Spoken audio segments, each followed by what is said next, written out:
Michelle Vann, where we talk about health, wealth, and spirituality. Tonight, we are talking about Black marriage. Oh my gosh, Black marriage.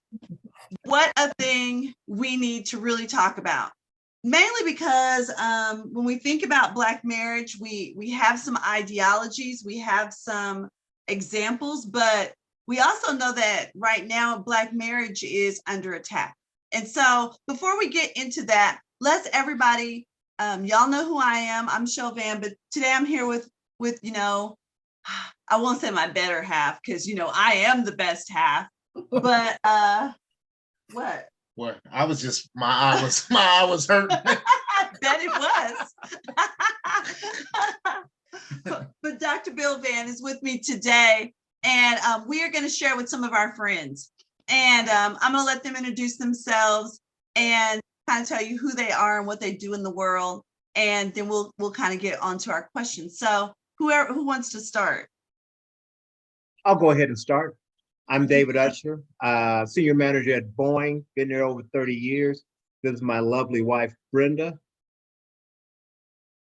I've been a medical assistant for over 20 years, and I am also a real estate agent. And they live in Oklahoma. Yeah. Oklahoma City. And we are Will and Carla Mukes. I am retired Air Force. I'm currently a marriage and family therapist, working at Northside Church of Christ on staff there right now.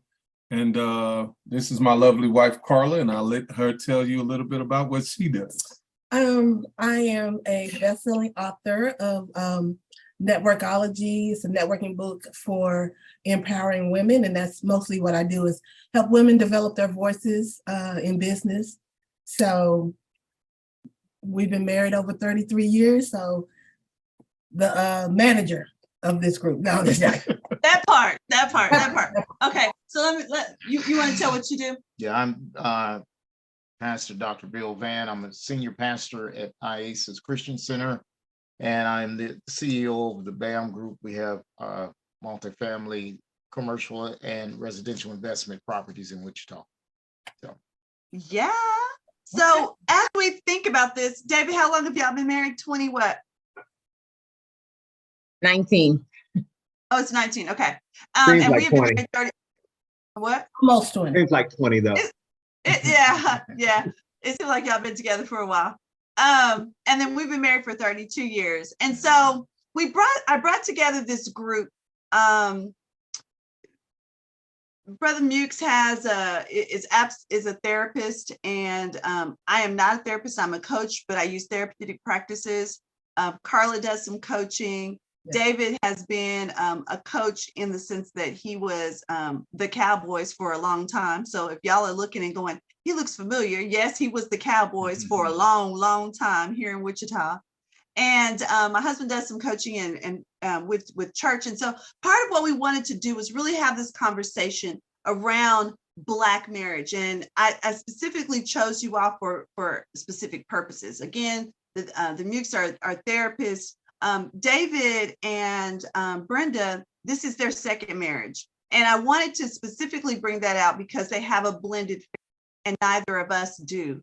And they have had some of those, and we'll kind of talk about those as we go along, but they've kind of had some of those things of being able to bring two complete families together, of children that, and blending those families. And so I specifically chose the people that we have here today. Well, first of all, David's going to clown, so we're going to have fun no matter what's going to happen because he's going to be David. So, There you go. Right. So let's talk about what was your example of marriage. So let's just as you grew up, what was your example of marriage? Well, you go first. You go. Well, I came from a two-parent home. My parents were married over 50 years. I was one of three. I had an older sister who was 9 years older and a sister who was 18 months older. My dad's background and history, he didn't really grow up in church, but his mom died at an early age. And so he kind of had to fend for himself. His father was an alcoholic. And so dad had to drop out of school probably about at the 5th grade in order to kind of provide for the family and kind of fend for some of his younger siblings. So my example of what a man kind of came, a lot of that came from my father and the role that he played in my life. My mother was very influential. By the time that by the time my daddy gave his life over to Christ, he was a different man by the time I came along. So I had a great experience with, that two, parent, traditional, grew up in church, every day, Sunday, Wednesdays, 3 o'clock service, you name it, Right. y'all know where I'm coming from. Got But, pulled and drugged. That's right. That's right. So that was a little bit of my background, and then I'll let Carla tell you her background on her side. Well, I came from a single family, single mom. My dad was not really in my life, so it was my mom, my grandmother, and my aunts that kind of, the community, raising me, like when you live in the projects, everybody's a mother. So I had plenty of people to guide me. But I didn't really have that dream, of what family really looked like. What was on TV, the babysitter, was Right. what I thought family was. And so it's interesting now because us being married, I've been a stay-at-home mom and I wanted different for my family. So it's, that kind of helped me make my decision to be a stay-at-home mom for the years that I was. Right. And I think for me personally, my parents were a little bit older when I was born. So, your father's a preacher, your mother's a missionary, guaranteed church all day on Sundays. They used to pack us a lunch and Yes. and all of that. I think probably the biggest example that I got was from my father is letting us know how to treat our mother. He was really big on having that structure that, he was the head of the house, and my mother, even though they talked about stuff, I think a lot of times, she says, wait till your daddy get home. And stuff. So they always tried to make sure they was on one accord on whatever happened as far as discipline and those types of things. But it was also a deal where there were some things that she might have not agreed with that on a discipline type of thing, but she knew, hey, that's your daddy, and that was the kind of, discipline that was going to be happening. Like, I'll use an example. Me and William used to go to school together. He had this Michael Jackson afro, and my hair was cut to the length it is now. I wanted an afro so bad. So bad. I wish I had that picture of William so I could show it right now, but I don't have it. I have it. I know exactly what you're talking about. Then you need to pop that up. So my mother wanted us to have it, but she would say, nope, that's your daddy doesn't want you to do that. So I learned from a marriage that somebody has to be the head. You do it collectively together, but it was a good dynamic to lay the groundwork on, a father's role and a mother's role, because I did have both parents, in my life and in the home during that time. My experience is my mother was married to my father, but they divorced, and she remarried. So I was part of a blended family, but then she became a single mom. But she also instilled in me what a family was supposed to look like, although ours was not like everybody else's ideal family. She did instill in me values of home and husbands and what I should be doing and how to live with or without a husband. And I lost my mom when I was 23. So what she did instill in me was values of marriage and to love my husband and to take care of household. And she also instilled in me to be a strong Black woman, which back then that's what life is supposed to be about, and that's what you're supposed to be. And I had to learn myself that that's not how everything should be. So, and I too was a blended family with my mother. Right. She turned out pretty good as a wife. I mean, we're going to keep her another 19 or 20 years. So Not gonna trade her in for the new model, huh? It's I just look at the floor models. It's interesting that it seems like all of the men in here grew up in very traditional type families. I grew up in a traditional family. Mom and dad, they were married 49 years. Like, my dad passed away about 3 months before their 50th wedding anniversary. And so I grew up in a traditional Black household where dad worked all the time. I mean, he was always there, but he worked several jobs back then in order to provide for his family. And so what I think we learned as growing up in that household is how to be a provider. And, back in the day, I'm sure that the other three panelists, David and Will, can agree with this, that back in those times, fathers weren't super emotional. They just handled the business. And so you kind of looked at and emulated that particular model. So traditional family for me. Yeah, and so I was raised kind of by the village. I would very much concur with Carla.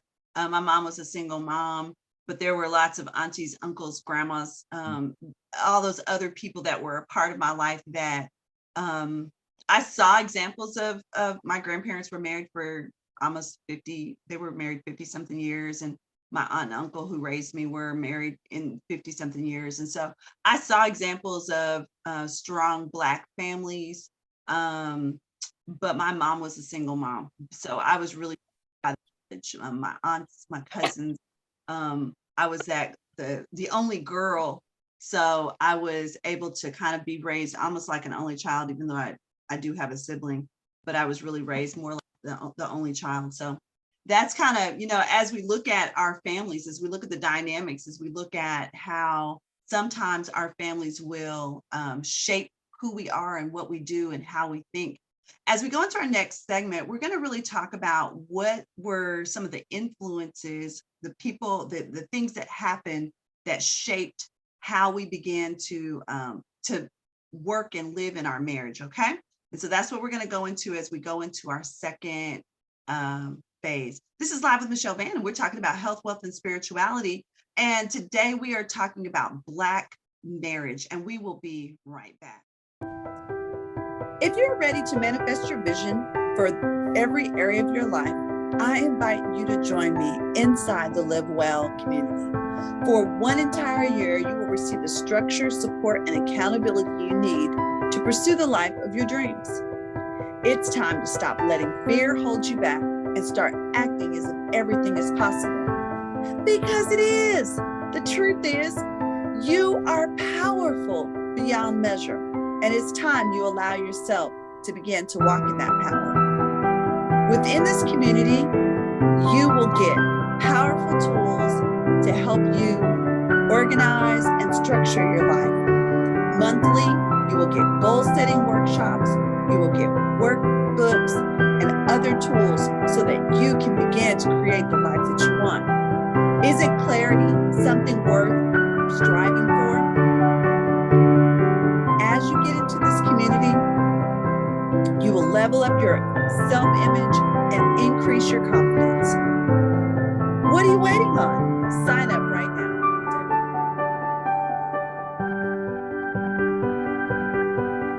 Are you a woman in leadership ready for your next level in 2023? Lead Up Women in Leadership and Business Virtual Training is a 2-day event designed to empower every woman to take her dreams and business up in 2023. So join us on March 29th through the 30th for this incredible experience by registering at www.moniqueflemings.net/event/leadup. This event is for you. Don't miss it. Make sure that you register at www.moniqueflemings.net/events/leadup. Every speaker will bring in the fire, so come ready. Invite a sister or a friend as well to get into this amazing space. This is the time for you to level up, lead up, and make sure that you are in the room for your blessing. Don't miss it. All right, this is Live with Michelle Vann, where we're talking about health, wealth, and spirituality. Today, we are talking about Black marriage. And so we have a fun time today that we're going to just talk about what are some of the things, some of the advice that you got about marriage. Now, some of that advice may be good advice. Some of that advice might not have been so good. I'll tell you the first thing that, while you're thinking, I'll tell you the first thing that I was told. I was told by a woman that to not start anything at the very beginning that I didn't want to do for the rest of my life. So if I didn't want to run his bath water for the rest of my life, don't start off that way. Well, I don't run no bath. and William's thinking, and she ain't ran no bath water either. She ain't ran no bath water. I ain't took a bath in 32 years. I wasn't running the water. So what are some things, and it doesn't have, I mean, and anybody can talk, just what are some things that you have, advice that you have been given, whether it was good or bad, that you felt like really did help your, or hurt, maybe helped or hurt your marriage? Because everybody, one of the things that we have to really point out is that what works in my house don't always work in everybody else's house. And I will say that, so David's dad didn't necessarily work for River City Plating, but he came down every single day, kind of hung out, walked around, wiped a few counters, acted like he worked there. He would, and he would just ask me questions, just talk. And that's probably why we have our second child, because he told me, you're never going to have enough money. You're never going to have enough time. You might as well just do it before you get old. And now you can get them in and out of the way. And then you can go and live your life and have some fun. And I was like, you know what? You're probably right. Wasn't too long ago. Too long after that, we had baby number 2. There you go. So what are some things? What are some things you've heard? I think one of the good pieces of advice my father told me, he said, some things you do for peace sake. You may not agree with it or whatever, but for peace sake, you go along with it. And I think that was one. And then I also looked at my parents, my grandparents, and how everybody's different. And you may not agree or whatever. And I will attest, there's some things that Brenda may say, totally disagree. But for peace sake, I'll let it go or whatever. So it's about compromising. But I think that was a good piece of advice my father had gave me, was some things you just do for peace sake, just for peace, to get along. Yeah. Oh, go ahead. Oh. Go ahead. The advice I received was actually from his dad. When we got married, he told us that a house divided would not stand. So we had to know that early on. And then my aunt, she's a lot older, she's 93. So she told me that I needed to have some staying power and I need to be humble. But I did disagree with her. She said that you have to put up with a lot of things and pretty much everything. And I didn't agree with putting up with everything. I would put up with some things. But she did say something about humble. Is that right? Yes. Yes. Humble? Is that what you said? Yes. Preach, William. Yeah, I'm just confirming. And Somebody asked me to get all in her stuff. And then I think the good dynamic about that, what her aunt was telling her was, I think the wisdom and the knowledge that is passed down from older people is really important. Now, Brenda's young, so she didn't agree with that. But from an old school standpoint, from my parents even being older, it made sense to me. But society has changed and a lot of things are different now. So you've got to find that, that middle ground. Well, not some things, like my marriage is different. There's some things I won't put up with, and then somebody else down the line will put up with it just fine. Absolutely. And I understood what she was saying, but back then, like I said, she's 93. They were putting up with all sorts of things back in their marriage. That part, that's some of those things I just wouldn't put up with.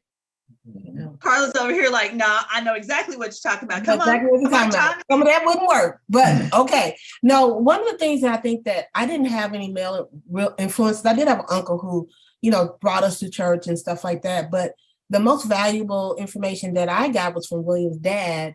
And we had our little talk right before we got married. We had 2 weeks to plan it because he was in the military, but we had done premarital counseling about a year before we got married. And then I was talking to his dad and he said, I think at that time they had been married like 30 something years. And I was curious as to how they made it, that long, because in my family, my grandparents had been married a long time, but I guess I just didn't realize it when I was younger. But when I was getting married at 22, he said, well, you can't get to 30 something years stopping and starting.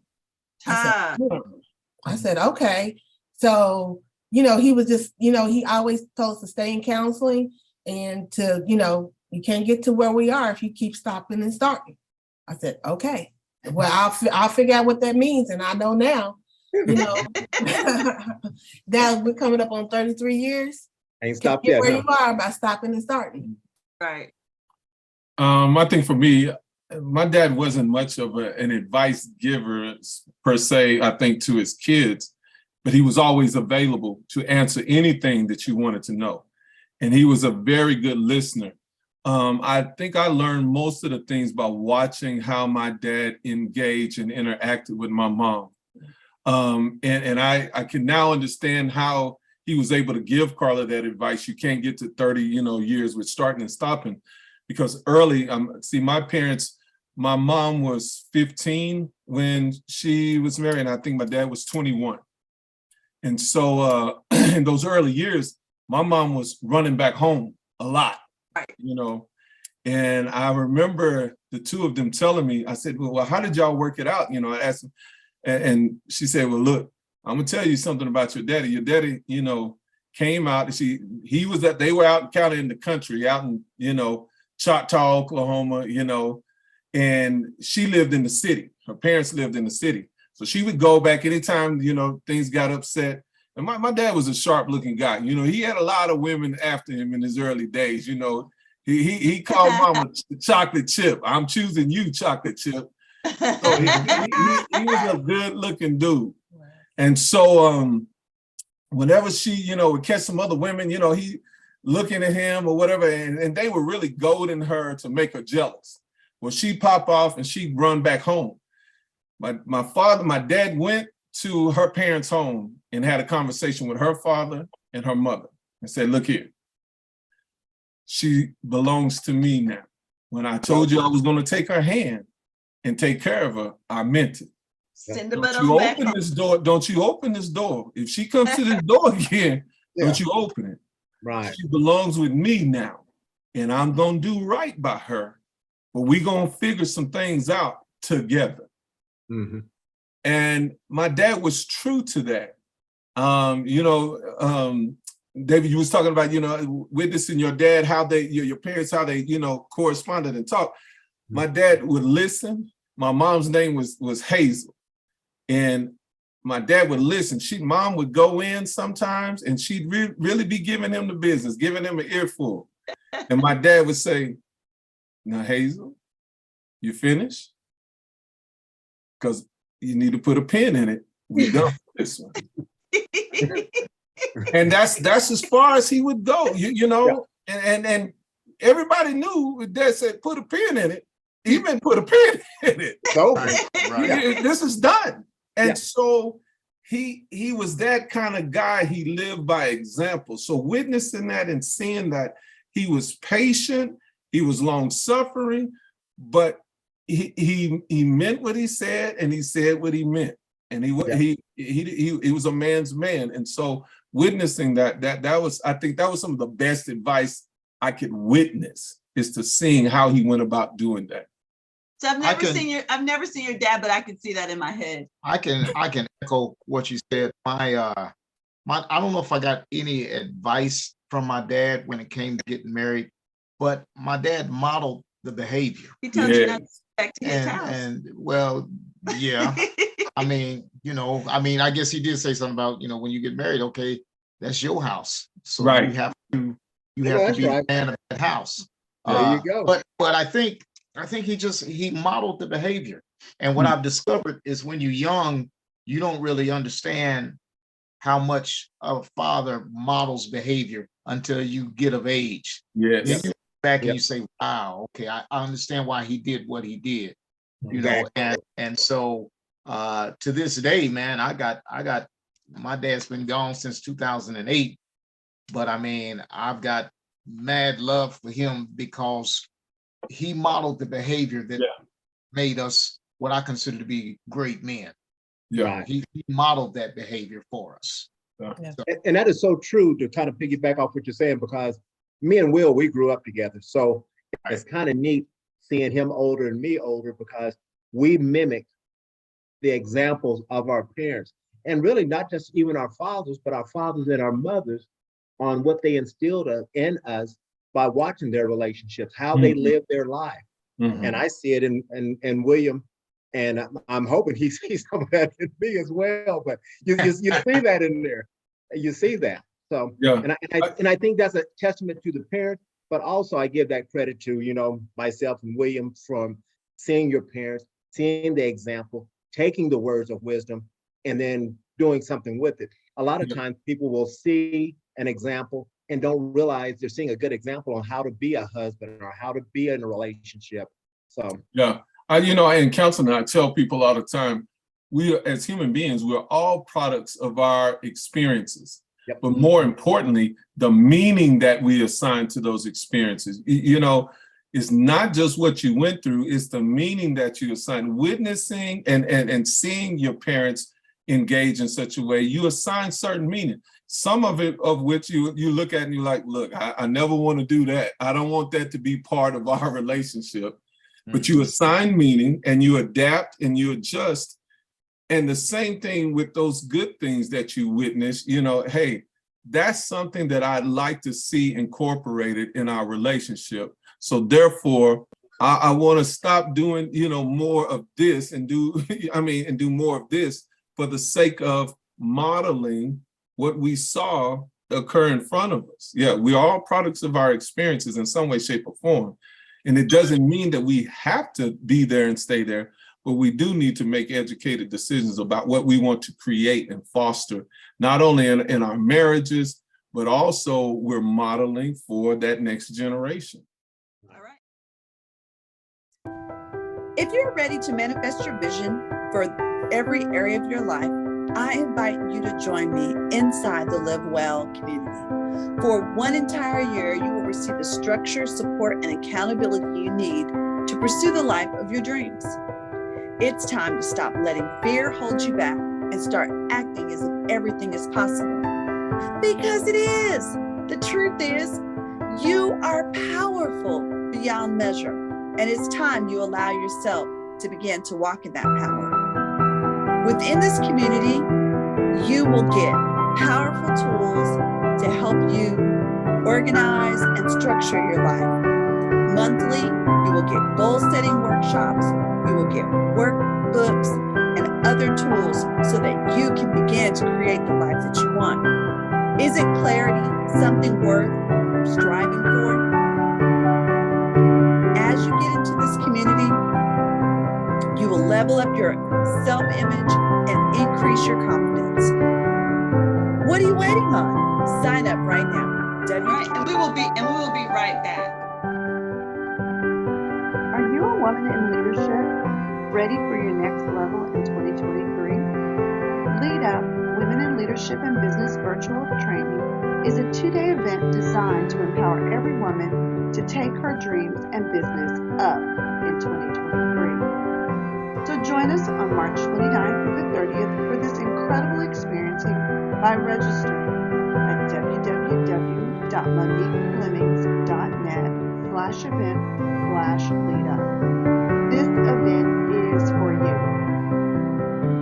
Don't miss it. Make sure that you register at www.moniqueflemings.net/events/leadup. Every speaker will be bringing the fire, so come ready. Invite a sister or a friend as well to get into this amazing space. This is the time for you to level up, lead up, and make sure that you are in the room for your blessing. Don't miss it. All right, we are back. This is Live with Michelle Vann. We're talking about Black marriage. And Will, as we were leaving the last segment, you were talking about that modeling piece. As we think about modeling, how do we see ourselves being models for our children? We all have grown children. All of us have adult children. Praise be unto the Father. Hallelujah. Amen. Amen. Glory. And they are No out more and about shackles. when they're doing their things. How do we see, and especially from a therapeutic standpoint, how do we see modeling being very, very important in that growing up, that being able to push out those kiddos? You know, I'm gonna be real short. I'm gonna try to share this with you guys. For years, my wife, we have three. Our oldest, Miles, is in the military. He's over in the Air Force, and then we have two daughters. And the girls and Carla would tell me time and time again, you know, Miles is just like you. You know, Miles, I just could not see it.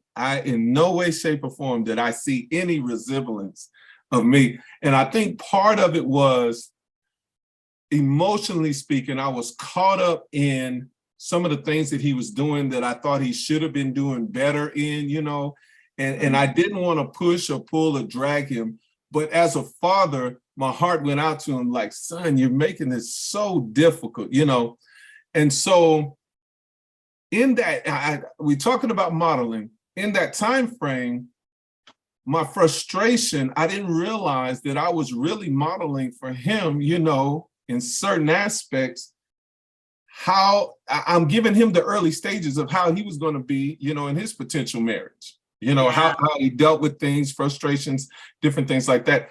Now that, you know, he's grown and we can have adult conversations, I remember him telling me one particular time, he said, look, I don't want to talk to the counselor.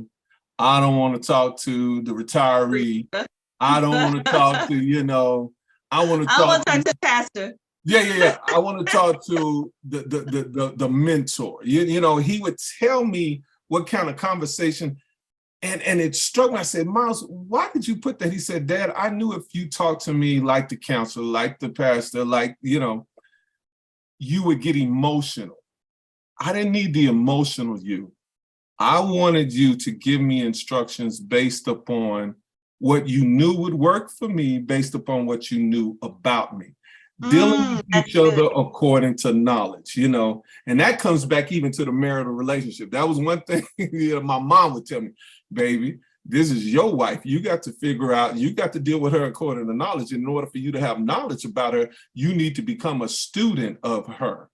Learn who she is, who she isn't, and you deal with her according to knowledge, and you allow the scriptures to guide you, and you do the same thing with those kids. But modeling those behaviors, that conversation with my son helped me see myself more clearly. And a lot of times as parents, you know, and even in marriage, we don't realize those people closest to us can give us feedback and understanding about us that help move us toward healthier function. Yeah. And I think as you were talking, one of the things that I really thought about is that sometimes we are, and I think we've all been at this place where we are doing things and then something pops out of our mouth and we're like, oh my God, you know, that was my mom or that was my dad, or that was, you know, that was the person that you said, oh, I'm never going to do that. I ain't going to ever, but the one thing that we understand is that what's on the inside of us will pop out. Yes. What we have been taught, whether we liked it or didn't like it, whether we thought it was good for us or bad for us, it will pop out when we are stressed. And so how do we, when we think about that modeling piece, when we think about what our kids are seeing, somebody tell me what are the things that really, as you look at your kids, they're again, all of our kids are adults. How do you see that piece has developed in them? I like to say kind of with our kids, because again, we're a different dynamic because we're a blended family.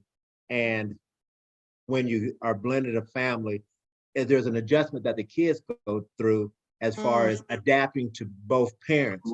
Obviously, my kids are used to me and not necessarily used to Brenda. Her kids were used to her and not maybe that male authoritative figure there. So that was an adjustment to go through. So I think it was tough to go through from day one all the way through. But I think one of the things that I can appreciate on my daughters, they picked up nuggets from me every once in a while. They says, my daughter was having this job and she was explaining something. She says, Daddy, I was moving my hands. I was just acting like you. I thought, well, good then. All right, you're going to be all right. And then with Brenda's son, you know, I think we kind of talked about it earlier about giving an example. Again, my parents were really old, so I have an old school mentality. So I think if it worked then, it can work today. So they had a hard time adjusting to some of my methods and ideas. But, you know, he's come back and he says, I understand now Yeah. why you are a certain way. And that made me feel good that now you can appreciate the stuff that you didn't like. Now that you're older, you understand, you get it, and now you can appreciate it. So I appreciate that fact. So as a parent, you know, trying to live an example, just like on Sundays, they know for a fact, they come in town, they know for a fact, you need to have some church clothes. Because on Sundays, as for me and my house, we going to church on Sundays. So it's And certainly everybody up in here getting up. yeah.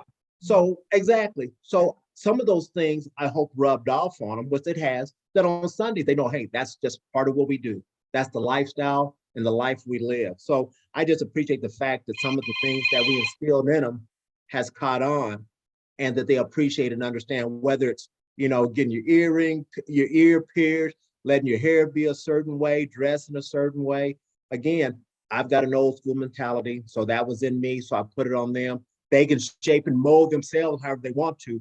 But the good thing about it is, as they've gotten older, they say, okay, Dad, I understand why you was this way or that way. Yeah. And to me, that makes me feel good. So it wasn't all in vain. They may not have liked everything, but I think there was a large portion that they said, okay, I understand it. I get it. Yeah. And David, you know, and the great thing about that is you have the relationship with them that you can get those confirmation and affirmations from them, and you're open enough to be able to receive it, and they see that in you and are willing to share it. That's the thing that I think a lot of, you know, parents, and especially blended parents, don't really do too well and get that, you know. Right. Being open enough to hear and receive what they're saying, and keep that line of communication so it can develop to over a period of time where you can get that affirmation later. They may not get it, you know, early, but later, having that kind of rapport and relationship is good. Right, and you nailed it, and that's why I think, you know, her and I relationship kind of went up and down, but I appreciate it as he got older. Like you were saying, he got it, he reaffirmed it. And I think that's a good thing. I think one of the things for us was that we were on the same page. We worked on us, and that our language was one. Yeah. We had to be one. Yeah. They couldn't sit in between us. They couldn't split us up. We had 2 yes to get a yes. And so we set up these boundaries that united us, and then implemented them to the children. Yeah, but it wasn't easy, because don't look, them jokers, boy, they come trying to conquer and divide. You know what I mean? We got to get y'all separated. Yeah, y'all a little too solid on this. We need to find some weak spots in it. Yeah, but the learning, over a period of time, we're better when we are together in one and where we're going. The minute that's not the case, you will be exploited. And that is true in life, you know? Right. Yeah. So we did a lot of, you know, because I didn't really have that family experience, we read a lot of books, we did a lot of studies, and then we would go to marriage retreats, and then we'd huddle up and we'd be like, okay, this is what we're gonna do. Break. This is what we're gonna do when it comes, you know. We're gonna be prepared, you know. And so that really helped us to, you know, as a family, and they knew how to attack us, but then we knew how we were gonna respond in that. So yeah. And I think you have to learn how to, in the dynamics of raising children, you have to learn how to treat them based on their individual personality. Yes. A lot different than our daughter. Yes. You know, our son, you had to 2x4 him, and our daughter, you could just look at her hard. And she was done.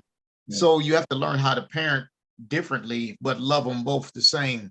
And I think that can be somewhat challenging, because if you got one that's doing everything right and one that's doing everything wrong, you're like, man, knucklehead, come on, you know. But I think I agree with what has been said earlier. I think that our kids learn to appreciate it as they mature. Nobody likes punishment when you're going through it, but when you get older, you understand what was essential and why people, your parents in particular, done what they did, and how you are actually better because of that. And I think the other thing too is that sometimes when you see bad marriages or you see bad parenting, that also teaches you as well. I mean, there are some times when you experience some things, whether it was with aunts or uncles, or you went to other people's houses. I call it the spend the night syndrome. You don't know how other people live until you spend the night at their house. And then you're like, oh, Yeah. everybody don't, because we all had those parents or aunties or grandmas that had, they had the cover, the plastic over the furniture and the runners in the room, because you couldn't, you had to really walk through there and you couldn't touch nothing. And then you go to somebody else's house and they're, they got their feet on the coffee table and they're eating out the refrigerator and they ain't got to ask. And you like, what? Who does that? Where does it, what planet does that happen? But it's that piece that, before you have that experience, before you experience something outside of your own model, before you experience something outside your own bubble, until you have that experience, you really just don't get it, that sometimes you really were living in the best blessed place that you could be. And you don't see that until you become an adult. As a kid, you're just rebelling against it all because it all feels like punishment. But as an adult, you really do appreciate the fact that somebody took the time to care about you, because there are lots of kids that are not cared about. Working in the school system, I saw lots of kids who would have loved to have had somebody, a parent, to get on the dock to get them going. So we are at the end of this section, and so we will be right back. If you're ready to manifest your vision for every area of your life, I invite you to join me inside the Live Well community.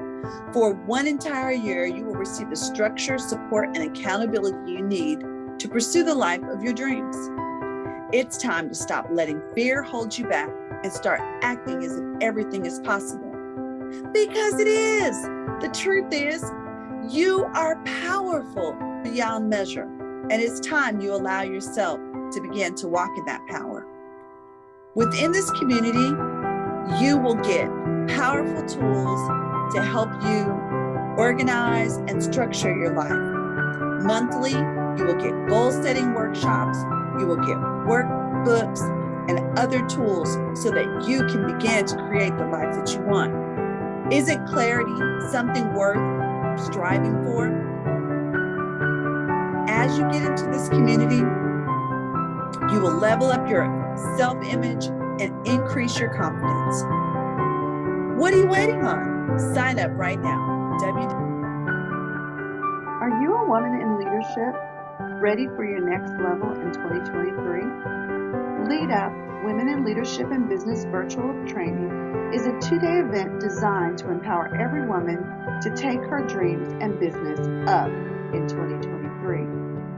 So join us on March 29th through the 30th for this incredible experiencing by registering at www.moniqueflemings.net/events/leadup. This event is for you. Don't miss it. Make sure that you register at www.moniqueflemings.net/events/leadup. Every speaker will be bringing the fire, so come ready. Invite a sister or a friend as well to get into this amazing space. This is the time for you to level up, lead up, and make sure that you are in the room for your blessing. Don't miss it. All right, we are back. This is our last segment. Oh my gosh, the time went so fast. And we are going to talk about why Black marriage is critical. I know that, in the scheme of things, people can marry whoever they want to marry. And, you can't control who you fall in love with. But I think there is something sacred, something absolutely beautiful about a Black woman marrying a Black man and having some Black children. I just think there's something powerful about that. And so let's talk about that. Let's talk about why Black marriage is so critical, especially in this time right now. While we can see all kinds of foolishness on TV, we know that there are a lot of people that are out there, marriage, television will make us believe that everybody cheats.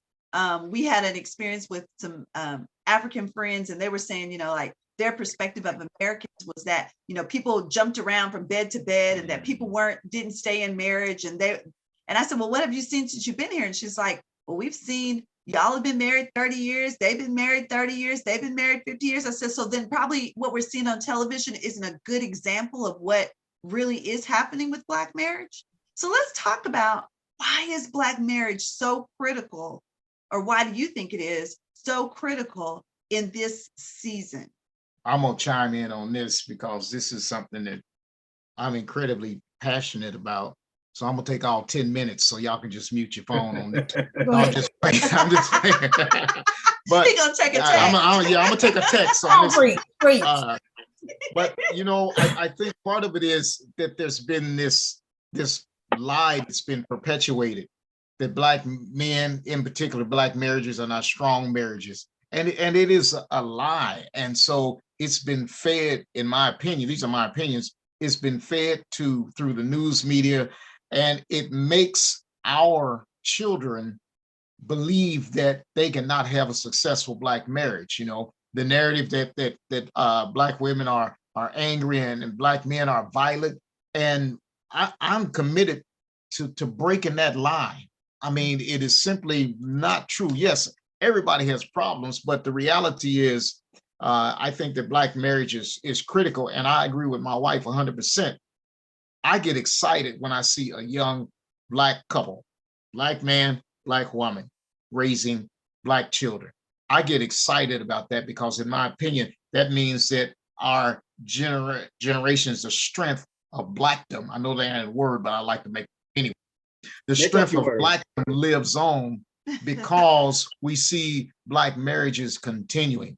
And I think we ought to celebrate when a young man marries a young woman and they might have some struggles. We ought to come alongside them, help coach them through, because we need Black marriages to be successful, period.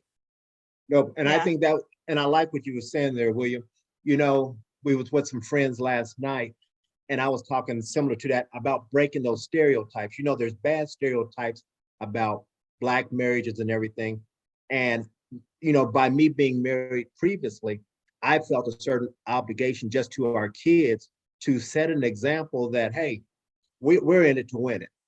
Right, wrong, or indifferent, no matter what happens, I'm going to set an example that, hey, you put the work in, you make it work.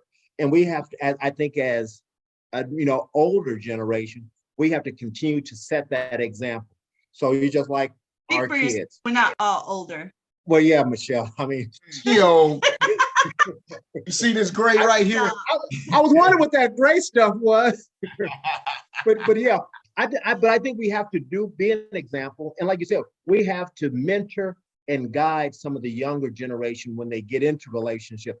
Make sure they've gone to counseling, make sure they've laid the groundwork to be successful. And then I think it's just like even being parents, as parents, I always had my parents to reach back to get advice and everything to help me be a parent. I think we do that same thing when, your kids get married and everything. You've got to continue to help them. And it's not as much as being a parent, but coming across as a counselor and giving them some guidance and wisdom based upon what you know. Now, obviously, they can take it or leave it, but ultimately, the most important thing is to let them know you want to see them be successful and happy in a relationship.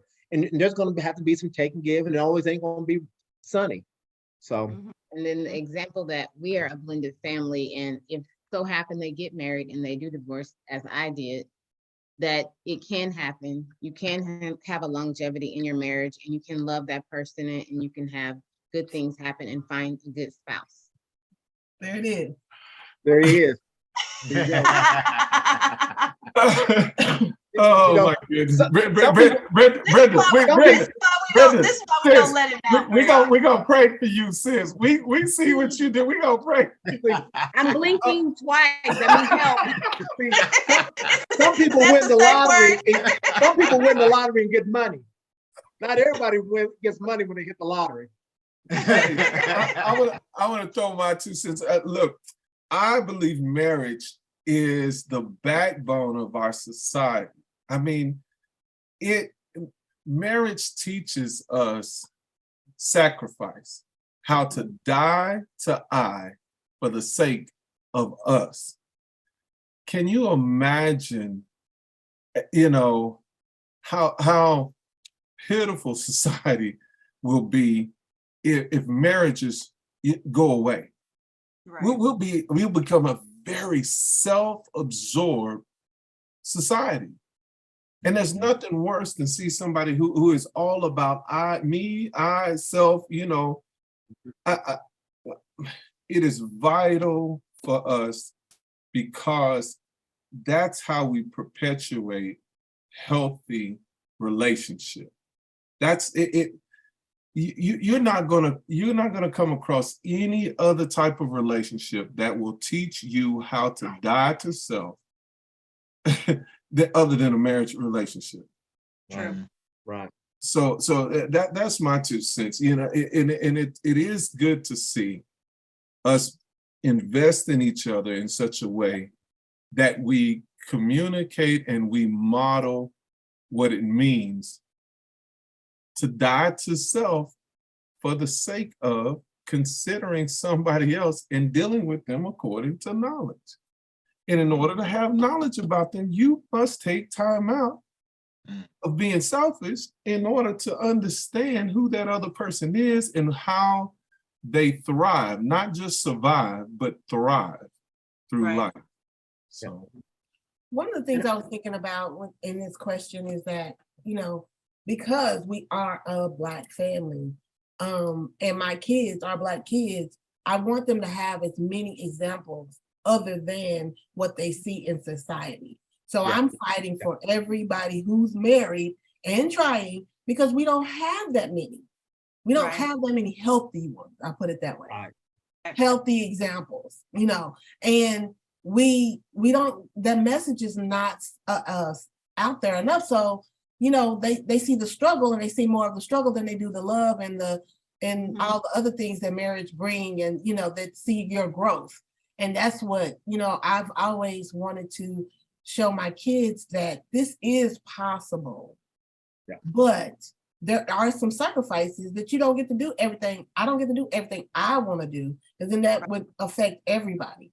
But that's the one thing for Black marriages for me, is that I would like to see more couples make it to 50.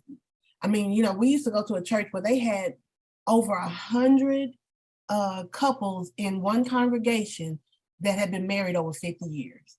Wow. How many people do you know personally that have been married over 50 years?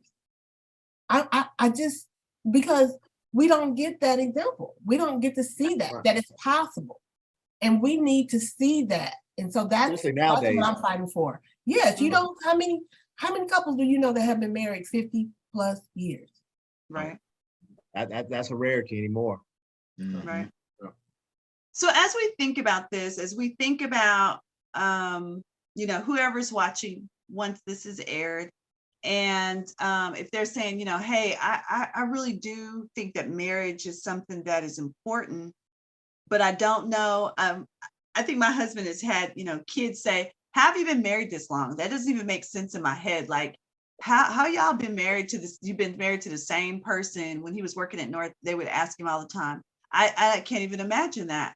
And so how do we tell, and how do we, because I agree, Carla, that we don't see a lot of people that have been married 50 years. How do we get kids and this next generation to really understand the power of the connectivity of marriage? Because they're okay to just live together. But there is something about there's a difference in just, you know, cohabitating versus when we covenant.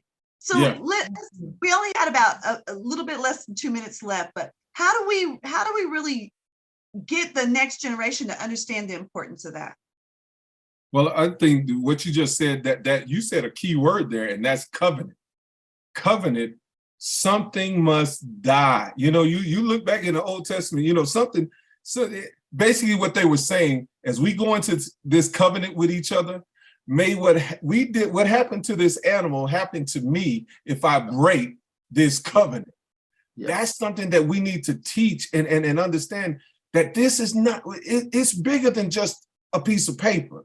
It's bigger than just the word. You're in covenant with one another. That means somebody or two somebodies have to die to their eye for the sake of the marriage thriving. Right. Covenant, teaching that and relaying that to understand what you are doing here. You're saying, rather than to not follow through with this covenant, I would rather die. Die to what I want, die to what I want to say, and then what's about to flow off of my lips for the sake of our marriage thriving. Covenant, teaching covenant. I think we just got to break that cycle. You know, they talk about church, you know, breaking those cycles within families. You know, if you're coming from a broken family, then the next family's broken. You know, we've got to work hard to break those cycles and show that level of commitment. You know, it's all, like you said, that covenants, that commitment to sticking it out and changing that cycle within your family. Yeah, I think we should have some, you know, for us, I think how we made it was that marriage retreats, church, getting involved in marriage communities where they're, you know, doing the financial seminars, doing marriage seminars, committing to, one of the things we committed to was to continue to grow. So in order to grow, we had to go and get some education in some places that I didn't have. I didn't have those examples. So I think we're not reaching back early enough, and, you know, before people start committing to relationships, you know, and getting them to understand what the dating process really is, redefining it and saving themselves for that special person. Go back and reclaim some of that and reteach covenant over contract kind of situations that they're putting themselves in. And so for them to, you know, get there, and we're not reaching out early enough so that they can see the difference. And so I just think that we need to, you know, figure out how can I contribute to mentoring some young families in some kind of way. And things like this, Michelle, what you're doing right now, this is part of it. Putting things like this out in the ethos for people to be able to see, oh, there's 6 people right there that seem to got something figured out, and we perpetuate that. And also letting people know that, because I think in Black stereotype, they think that counseling, going to therapy, it shouldn't be, and allowing the kids and people to know that we struggled. We've had some hard times in it. Yes, that's good, Brittany. Yes. Things make it work, and we have to put it in. We have to put the work in. Being transparent about the struggle. That's something we could do about. Transparency about it's struggle. Ain't nothing easy about this. There's times that I don't like it, you know, and nothing grows without struggle. Nothing in life grows without struggle. Yeah. All right. Well, Pastor and Deacon and Doctor, we are done. We are at the end of our time, but we may have to come back and talk about the Black struggle, because I think there is a real struggle, and I think there is a piece in which therapy is important, but we don't believe it all the time. And so I think we may have to come back and have a part 2 and some more conversation. But as at this time, we are done for this session, and so we hope that you enjoyed our production today. Take the time to like us on Facebook at Live with Michelle Vann. Also, find us on YouTube, Live with Michelle Vann. And we have just begun our podcast, so find us on any of your favorite spots where you listen to podcasts, and we will be there as well. Thank you, and have a fabulous day.